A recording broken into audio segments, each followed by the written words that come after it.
all, especially the younger members of our audience, come forward up to the front, because this is our final session and arguably the most important session before we get everybody back together for our final celebration. So, we do have now a really important session about intergenerational working together, learning from each other, the importance of intergenerational cooperation. And before we introduce our hosts and panellists, to kick us off, I'd like to welcome youth campaigner and policy advisor Rylie Sweeney to the stage.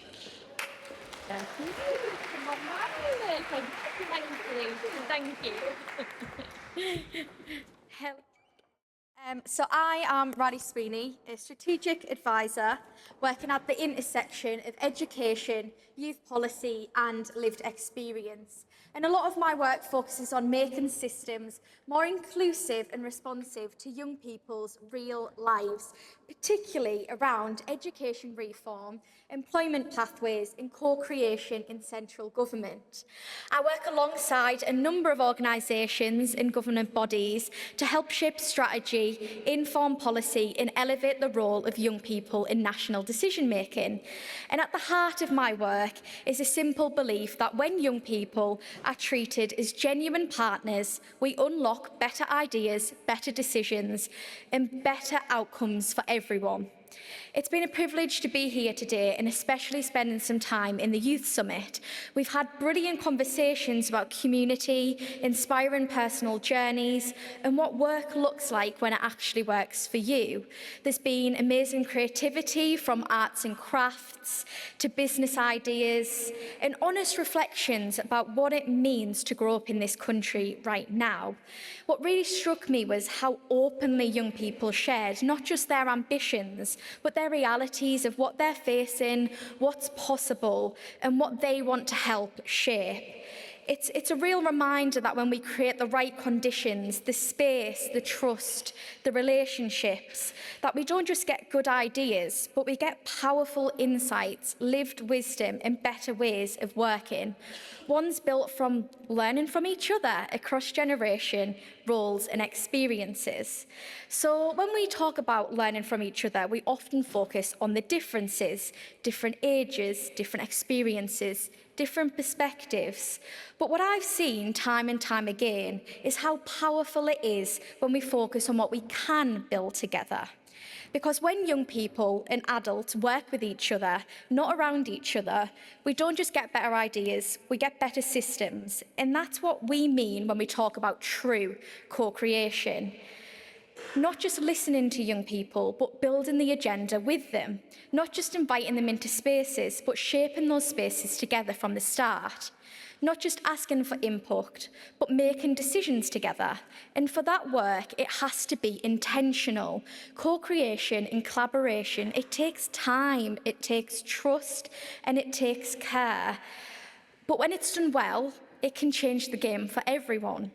So why does this matter? What do we actually gain from a cross-generation collaboration? Because when we get it right, when we build trust and share them spaces and lead together, we unlock things that no single generation can deliver on its own. We get future-focused decisions, one that reflects not just what's worked before, but what's needed next. We build workforces that are more responsive with skills and mindsets and systems shaped by the people who will inherit them. We create policies that reflect real lives, not just the assumptions or data points, but lived experience that helps avoid blind spots. We build resilience in our teams, in our communities, and in our systems, because decisions made with people in mind tend to serve more people in the long run. And maybe most importantly, we shift the culture. We show young people that their contributions are valued now, not later. And we remind older generations that they're not being replaced, they're being joined. When we collaborate across generations, we don't just dilute our ideas, we strengthen them. It's not just an opportunity, it's a strategy. And it's been fantastic to see many people here today who are already committed to engaging young people in meaningful ways. I really enjoyed hearing this morning from Debbie, the chair of the Co-op group, speak so passionately about involving young people in shaping the future.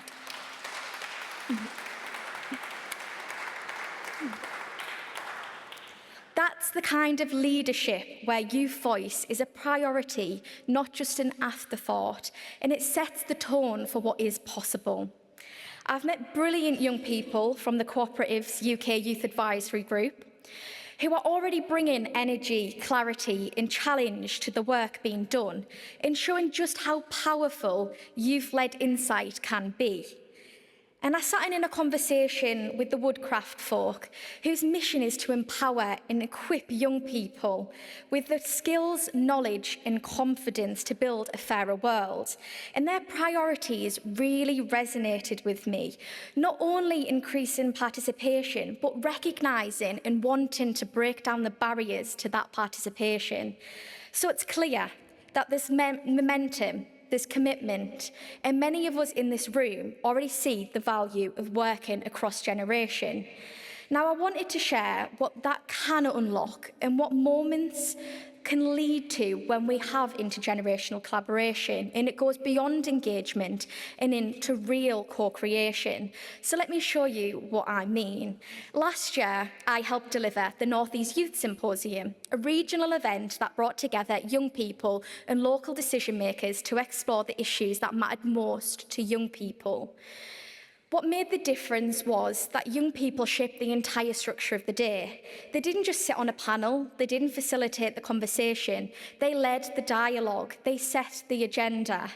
They spoke about mental health, youth safety, how it felt to be in school as a young person. They spoke about barriers to jobs and education and how it felt to be told they lacked ambition when really sometimes they lacked access. And they didn't hold back, young people don't. One young person said, people always assume young people want something new. They want something shiny and exciting, but most of us just want the basics to work. We want systems to keep promises that they already make. And that moment changed the tone in the room. The adults listened differently, they asked questions differently, and by the end of the day, they weren't just making commitments, they were developing joint solutions, sat alongside the young people they had started that very day speaking about. And that's what it looks like when the room is shared and when responsibility is too. We've seen it nationally too through the Big Ambition, a project led by the Children's Commissioner for England, which I was really proud to support. We heard from over 1 million young people, the largest consultation of its kind, and we had some clear messages from young people. And they didn't just tell us what wasn't working, they told us what would, and that was what was really powerful. Their voices led directly to 33 national ambitions for children and young people, setting out clear calls to action across education, health, justice, safety and the environment. Those ambitions were presented in Parliament, taken into meetings with ministers, and now are actively shaping national policy priorities.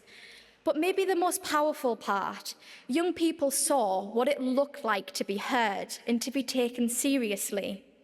That changes what they see and what they expect from leadership. It changes how they see themselves in the system. So what does it take to make good co-creation and intergenerational collaboration actually work? Because co-creation isn't about perfection. It's about respect, it's about openness, it's about doing the work together. And here what I've seen make the biggest difference. Number one is starting together, not halfway through, not after decisions are made. The earlier young people are involved, the more meaningful the outcome. Number two, building trust before outcomes. Strong relationships lead to stronger results. This means consistency, honesty, in keeping your word from everyone involved, adults and young people. Third, shared responsibility. This isn't just about adults creating space, it's about young people stepping into that space with intention, purpose, and care. Everyone plays a part in setting the tone. But let's be honest, when co-creation doesn't happen, we feel it. When young people are brought in too late, when decisions are already made, the trust gets broke. And once that trust is lost, it's hard to get back. We don't need perfect systems, we just need honest ones. Co-creation isn't a model, it's a mindset. So I'll leave you with this. Collaboration doesn't happen just because we say we value it. It happens because we design for it. We've seen today what's possible when we work across generations, when we value different kinds of experiences, when we create spaces for real conversations, when we share ownership of what comes next. So here's your challenge. What would change if co-creation was your starting point? Not a consultation exercise, not an afterthought, but the first step in how you lead, plan, or deliver. And once you've asked that, ask this: who's not in the room? And what are we going to do to change that? Because the future isn't built by accident, it's built by choice, by the spaces we open, the power we share, and the people we learn from along the way. So let's build it together. Thank you.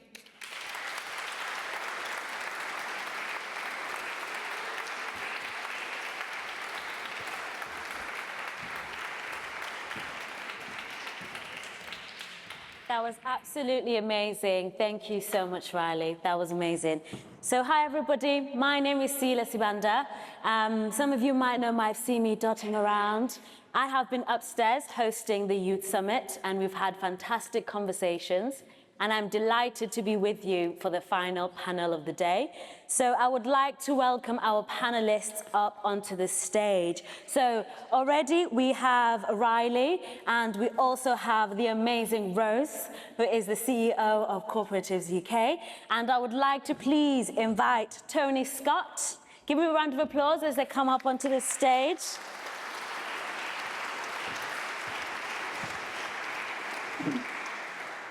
Tony Scott is the events coordinator at Kitty's Laundrette. Next up, we have Sahar Alhakkak-Martinez. Please give a round of applause as she comes up.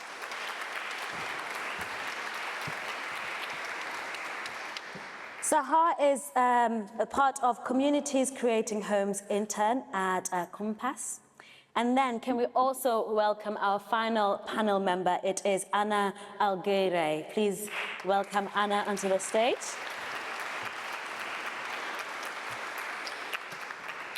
Anna is the International Cooperative Alliance Youth President. Now, we have some amazing panelists onto the stage, and we are carrying on the conversation that Rylie spoke about in her keynote speech, which is all around the importance of intergenerational cooperation. And I'm going to ask some questions to our wonderful panel, and then I'm going to hand over to you as well. Because I know when you're sat down, you might be thinking, Sila should ask this, but you are going to get a chance to ask them yourself. So panel, welcome. Thank you so much for joining us. I'm going to start with you, Rose, first. Let's look at what does intergenerational collaboration look like to you when it really works? Thank you very much, and Sila, great work. I just want to share with you something that happened last night, actually. Many of you walked from Toad Lane with placards through the Rochdale Memorial Gardens back to the Town Hall. And there was a point when there was 3 young people in the park. 2 of them had black faces and had hoodies on. One of them had a white face, a skinhead, and a dog collar round his neck. And he went, "Hey, what's going on?" And everyone went, "Oh," and carried on walking. And I went over and I said, "We're fighting for your future, we're fighting for your heritage. And he's like, what are you talking about? And I'm going to chat. And I was really surprised he didn't know anything about the heritage, his heritage in Rochdale. And I did send him to the museum today. And a similar thing happened in the pub late at night with two young girls who told me to bob off. I was making it up as if we own the co-op, was the response I got. And so that's what bad looks like to me, that we just make these assumptions and that we don't engage. And I get it, you know, I mean, there was loads of us, and I get it if you're in a park on your own, and, you know, and I'm sure if my son and his friends were in the park, it'd be very similar. Debbie made a point to me earlier that, you know, if you've not got kind of young people in your life and you're not used to the language they use and how they talk. But I just think we've just got to really try hard to lose all those prejudices and not decide what somebody's action is about to be before they make it. So that's not what great looks like. And what good looks like is, like you've said, I mean, just big props and well done to Louis, our youth ambassador, our first ever youth ambassador. It's been a brilliant session today. And the advisory group. And so, you know, we're starting to see what some of the good looks like at Co-operatives UK. But there is also a challenge I'm going to give you back, because I spend a lot of my time saying to Louis will come to me and say, can we? I'm like, what are you asking me for? Yeah. Or like, there's a lot of asking for permission. And, you know, and I'll say, no, the point of your role is to tell, not ask. So I think we can do a lot more in empathy and understanding and just learning how to communicate, because the life experiences of my generation are so different to the experiences of your generation. So we come in from our language, and our experiences are just difficult to interpret for each other. So patience is what good looks like. Thank you very much. Thank you. I'm going to come to you, Anthony. So for people who don't know about Kitty's Laundrette, just tell us a little bit about what you guys do, but also looking at that question from an intergenerational lens, because you guys run various events with people from different generations. So how does good cooperation looks like from that point of view? Yeah, well, thank you, everyone. I'm Anthony, and I'm from Kitty's Laundrette. I actually used to be the events coordinator. I'm now the community lead, but I'll touch on that about, like, you know, young people actually designing their own roles and stuff like that. But Kitty's Laundrette is like a community laundrette and a social space in the Anfield area of Liverpool. And what we do is pretty much like what your normal laundrette does. We wash and dry people's clothes. But we also try and do a bit more than that. Like we also use the space as like a social hub. So on a day-to-day basis, you can see things from, like, you know, tea and toast mornings to craft mornings, all the way through to like film nights and gigs and stuff like that. And in terms of intergenerationally, we are a pretty young team, so we're like a workers co-op, and I think we range from about 20 up to like mid-40s. However, that's not always been the case, especially when we joined. Like, you know, there was older members and stuff who've now moved on. But importantly, though, our membership is made up, like our community membership, so we're like a workers community co-op. Our membership is made up of people from, like, you know, from 16 all the way up to, like, you know, 70s and stuff like that. And they've all got their individual relationship to the co-op, whether that be workers or whether that just be people who pop in for a cuppa.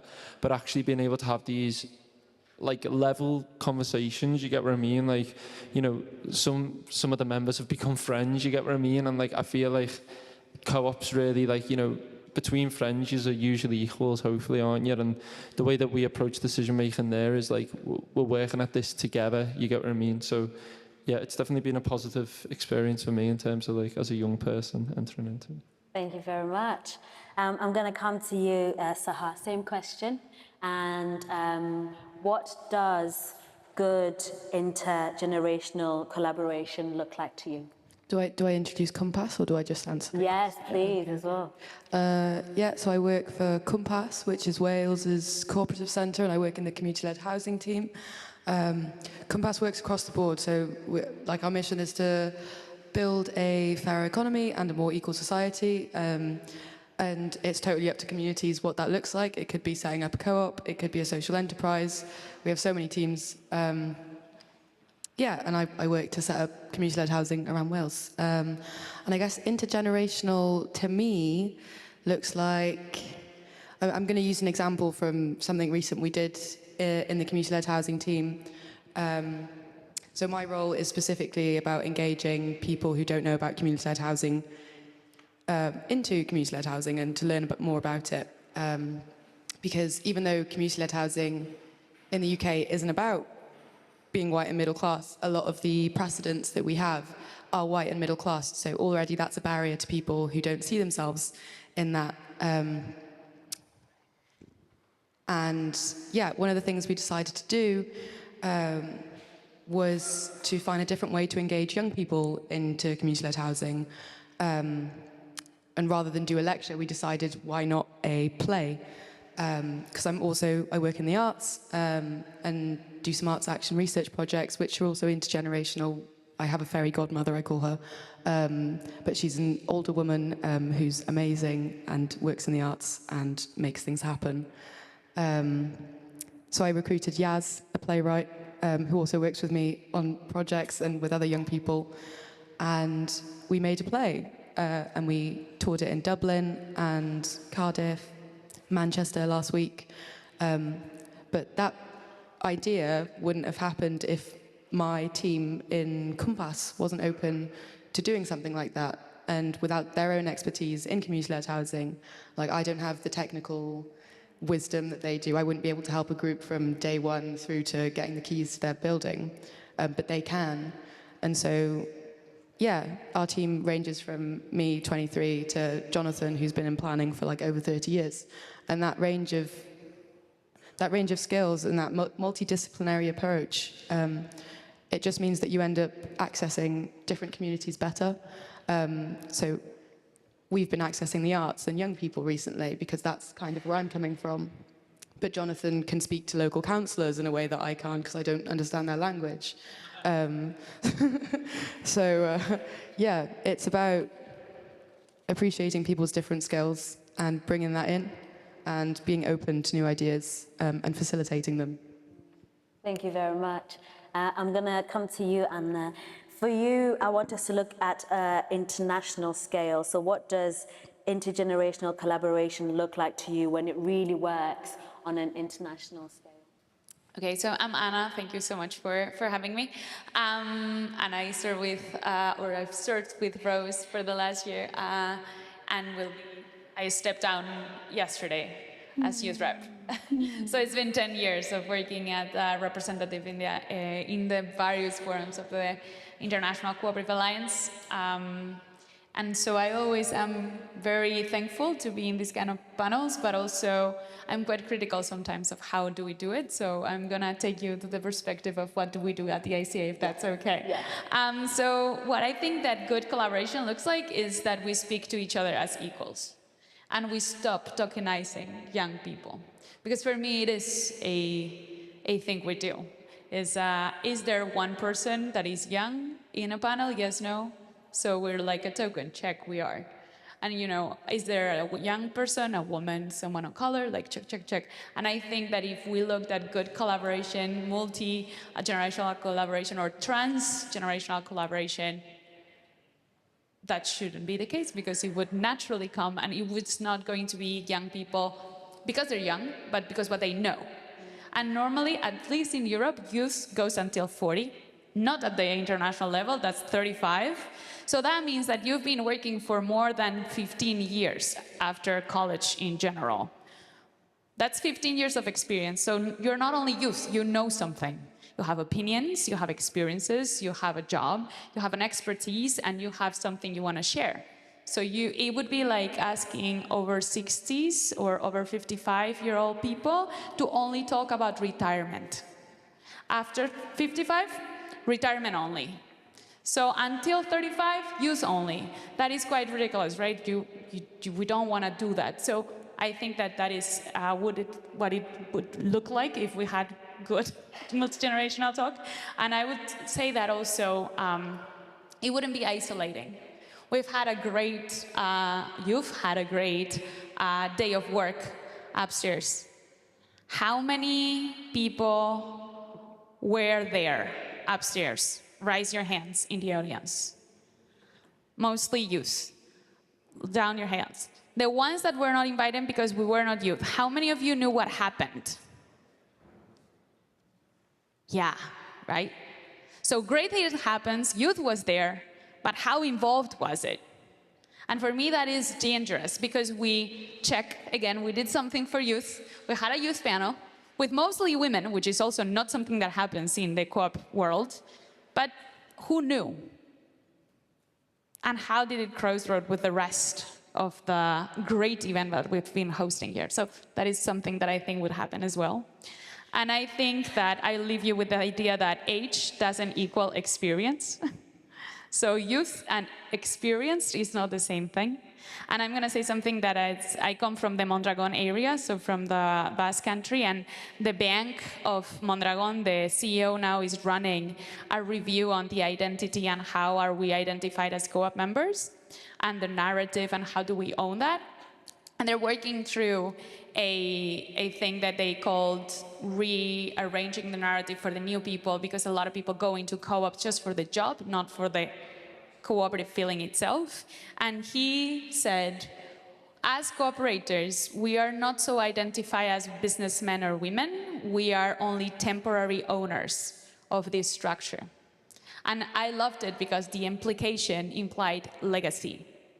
You are only here because someone was here before you, and you have the responsibility to leave the structure better for the people who are going to come after you. So I think that the fact that we are temporary owners of what we have right now, it is very important to acknowledge, because you take it from someone and leave it to someone else. And it may well overlap in knowledge, because that will make the cooperative grow and not start from zero every loop. Oh, wow. I love all, yeah, that deserves a round of applause. And I'm fascinated, I'll still carry on with you, Anna, if that's okay.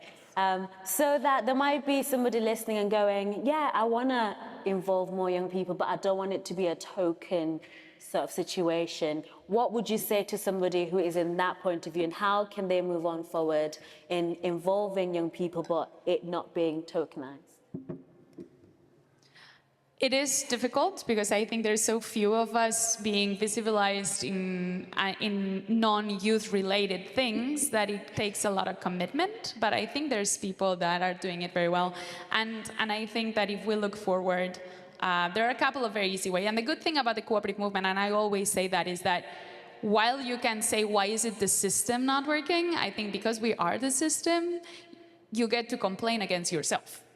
Because we own the system, so that's the good news. So for me, it's, okay, there's youth events, bring your youth. There's non-youth event, bring your youth, right? There's delegations from the UK, from Spain, from so many countries around the world that go to cooperative events. Most of them don't bring youth. But they bring more than one delegate. Maybe it's 5. Why not 4 over 35s and 1 under 35? Let's not even say half and half, just 1. Then nominate young people to represent or co-represent your organization wherever you go. If they offer you to be in a panel, why not send a young person every so often? And for me, it's also add the structures to the already existing forums that will bring people, young people in, maybe as observers first and as a control check later. So how do you contrast and create, like, for example, I was trying to get the Confederation of the Basque Country to create a governing council that was like a ghost governing council, that every policy will go through the youth ghost governing council, and there will be a nominated representative of that ghost governing council into the governing council of the Confederation, and you always get the opinion of youth before everyone else. And I think you have great structures already in the ICA. For example, there's an identity committee that is discussing the identity statement of the cooperatives. There's one youth, that's me. I'm the only one. In that committee, in the next, I'm not going to be gruesome, but in the next 25 years, most of them are going to be dead. And most of them retired. And there is no young voices, it's just me. And I just retired from the youth. So I'm not that young. It's like in the very verge. And for example, the youth committee. So how many appointed people do you have as the UK and as your cooperatives in structures? I mean, I see one. She didn't even know he was there until the other day. It was like, you have so many spaces where you can bring European level, world level. There's so many structures. We have the VP for Americas here. There's so many places. And then I think the strength is in the numbers. So the more used to seeing young people you get, the more you normalize to bring young people.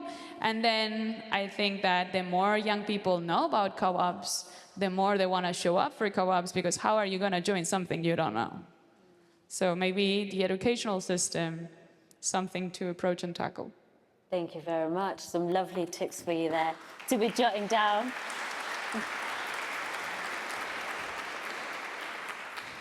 I want us to start thinking about, how we build spaces in the co-op movement where people of all ages feel listened to, respected, and able to lead together. Rylie, you started to touch on this during your keynote speech, so I'm going to start with you first. So we're looking at the how we can build the spaces where people can feel heard. Yeah, so I always say engaging from the start, and I said that in my speech around getting young people in before there's even an agenda on the table, because quite often, and I work quite closely with government departments, and we write policy or we write a strategy, and then we take it to young people and say, like, what do you think, or does this replicate or reflect what you actually believe? And time again, we're told, that doesn't really resonate or it doesn't work. And at that point, typically, it's too late to do anything about it. So I always say we need to engage young people from concept because it makes it saves time for one, but it makes it more reflective. And actually it lasts longer because it resonates with young people. They're more likely to engage with it, they're more likely to share it with their other young people, and they're more likely to feel proud and want to share it with their community. So I always say engage from like concept. And if we've got an idea, let's go and speak to young people and let's bring that idea to life together.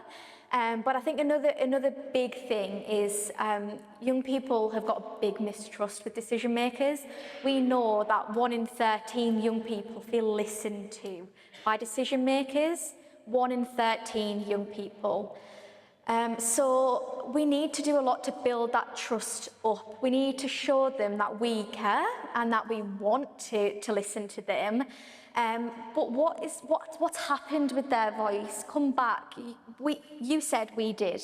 And it's fairly simple, kind of going back and showing young people, you said this and this is what we've done with it.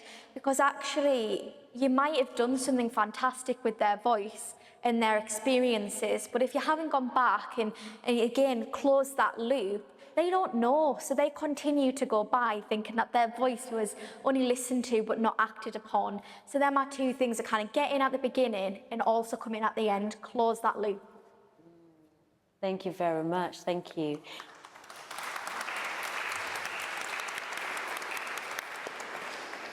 I'm gonna come to you, Rose, next. Same question, but looking at, within your organization, how can you build spaces in the co-op movement where people of all ages feel listened to, respected, and able to lead? And this was something we began having a conversation about upstairs, was the bigger co-ops with a lot more people involved. How do we ensure that, people do feel listened to? Yeah, I think there's two things. I value inexperience, actually, because that's where the innovations come from, that's where the ideas come from. People with experience will often have habits or ways of doing things or a belief system that means that they're not thinking in a different way. And when I was at our equivalent NCBA Clusa in Washington last year, I was with a group and we were discussing kind of youth engagement, and it was pointed out to me by, I think she was a millennial, she was certainly younger than me, that the American Constitution had been written by under 25-year-olds. because that was, life expectancy and everything. And, we've just got this kind of thing about experience, but I actually love the challenge of inexperience because it's just beautiful, like, challenging. And then always with the, okay, but let's put some, health and safety around that or whatever the kind of considerations are. So, yeah, I do think experience is valid, but I'm not scared of people that haven't got any experience at all. And then also, let's say, it's quite hard, yes, we've got our first youth ambassador, but we've improved the age of our staffing levels. I don't know the exact numbers, it's probably about a fifth now. We've got way more young people in the operational staff at Co-operatives UK. But there is something called employment law, and you do have to be fair in your recruitment processes. And I can't tell you how many times I come away from sessions like this where people say, what about valuing older people? Or, what about that? There's a lot of different people that all need like kind of consideration. So you have to go through a fair process. And sometimes it's really difficult to say, I want to employ that person over that person, even though they might on paper be better for the job because they're young. That's quite a difficult thing to do. I think you've got to keep trying. I think you've got to keep pushing and doing that. But yeah, I think it's more complex. I don't think it's as binary as kind of like Anna was saying about, the tokenism of it. Sometimes it's quite difficult. We have a real I'm looking at Lois. We have a real challenge on our board. Like Lois knows, the amount, like it's democracy. I can't say who's on our board, so it's like there's way more work to do underneath that about who gets appointed to our board. But I think what Anna did hit the nail on the head was around education, because again, that point about, I just don't want to talk about youth. If you join the National Members Council at Co-op Group and you're young, you'll get put forward for everything, and every weekend will be taken up, and you just go, no, stop, I'm here as me, I'm not here as just the youth representative, So there's a much bigger problem, which is around, like I said, the amount of young people from Rochdale I spoke to last night, from Rochdale, who didn't know what the cooperative movement is. And I think that's the nub of the issue, because actually I've never experienced anyone of any age, actually, that once they understand what it is, say, oh, that's a load of rubbish, that's a stupid idea. No one's ever said that to me, But, we're not, I know for Mid-Counties, Phil's and the team are in the audience here, one of the things I love the most about what Mid-Counties do is the little pioneers nurseries, because they're teaching democracy from that kind of it, from 3-year-olds are getting to choose what they're having for the lunch by, voting, or they'll sit down, with like 4-year-olds and discuss what they're doing for the day, and they learn that they can't always get their own way, and sometimes they have to give a little bit. Now, that is, if you had more of that, if you had more cooperation in our daily lives, we wouldn't have to be spending all our time trying to explain what it is and almost like lecturing people about it. We need to infuse it into our culture. Otherwise, we're never going to tackle it. It should just be natural, but we're nowhere near that. So education on the curriculum and just in our culture would be key for me, yeah. Absolutely. And on that conversation of education, this is to any member of the panel. What do you wish you were taught in school about the cooperative movement that you know now? Like, as Rose said, maybe it was part of the curriculum, maybe you had exercises where you were practicing democracy, learning about the history. Is there something that you wish was embedded within your learning or growing up about the cooperative movement?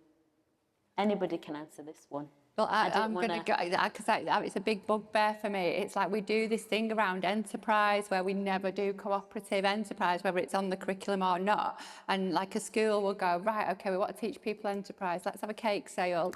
Or, like they'll do like a charity fundraiser. What nobody ever does is what cooperate. We've heard it all weekend. Cooperation provides solutions and provides trading solutions. So we never in a school environment go, right, okay, we can't fit everyone in the dining hall at once. How do we make it fair that it's not all the year 10 and 11s that get to go in first? Or how do we make it, those kind of conversations are just not within our education culture at all. putting it on the curriculum would be very much about the technicalities of what the business model is. I think it's really, really valid. But like I said, there's no general cooperation in our education system. There's no democracy in our education system. There's a lot of tick boxing, young council voices and things like that in schools, but actually young people don't get a say or a stake in a lot of things they do. I'm going to get off my soapbox, but I'm just going to say, like, how many young people have to give their biometric information to be able to get their lunch at school? They're not consulted on whether or not that's appropriate or okay. That's just something, if you don't give your fingerprint, you're not getting lunch. That's how it works. That's the kind of democracy I want to see changed in school. Sahar.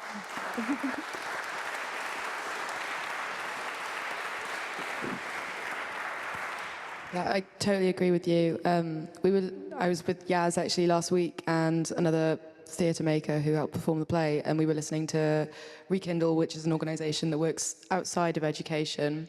And they were basically presenting a bunch of research that they did with young people-led research.